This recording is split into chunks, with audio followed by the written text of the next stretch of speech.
potrei stare meglio, dicendo la verità.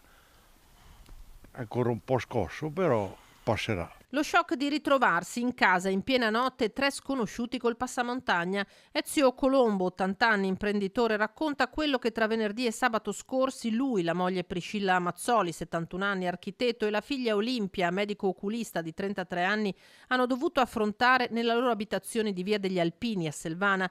Mezzanotte e mezza, banditi, forse dell'est Europa, entrati da una finestra. Si sono trovati a mezzanotte con queste persone dentro casa. Mia moglie era ancora alzata, stava finendo di lavare i piatti o roba del genere, e si è trovato un individuo vicino e gli ha detto: scusi, ma lei chi è? E questo gli ha detto: siamo carabinieri. E lei gli ha detto: no, voi non siete carabinieri, avevano il passamontagna, voi non siete carabinieri.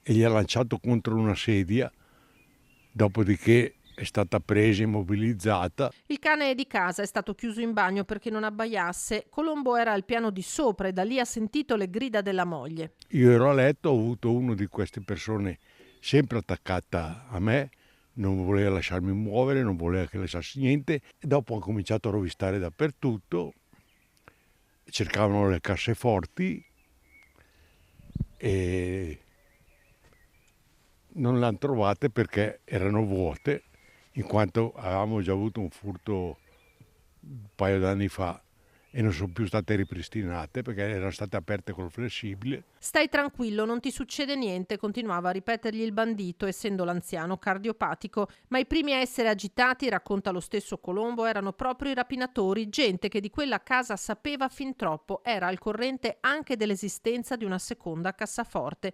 La figlia, rientrando, si è trovata davanti i tre, ha tentato di reagire mordendo la mano di uno di loro, rimettendoci un dente e rimediando un pugno in volto. Per lei 20 giorni di prognosi. Fisicamente bene, non è successo fortunatamente niente di grave. Quando i banditi, forse attesi all'esterno da un quarto soggetto, se ne sono andati, la famiglia ha allertato il 113.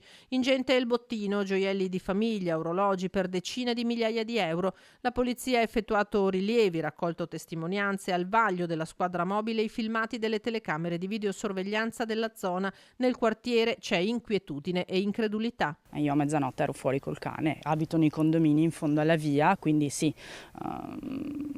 sono persone anziane, conosco perché conoscevo la figlia da piccola, è un duro colpo, ecco, quando qualcuno ti entra in casa, soprattutto in questo modo qui. C'è anche un controllo di quartiere per quello che funziona, ma non so quanto funzioni insomma in realtà, perché fa paura quando c'è gente in casa e che quindi possono essere intanto il trauma psicologico e il rischio magari invece anche di essere pestati o di essere, quindi è una cosa che non può lasciare indifferenti, ecco. Più di mettere l'allarme, chiudere bene la casa, non lo so, fidarsi meno.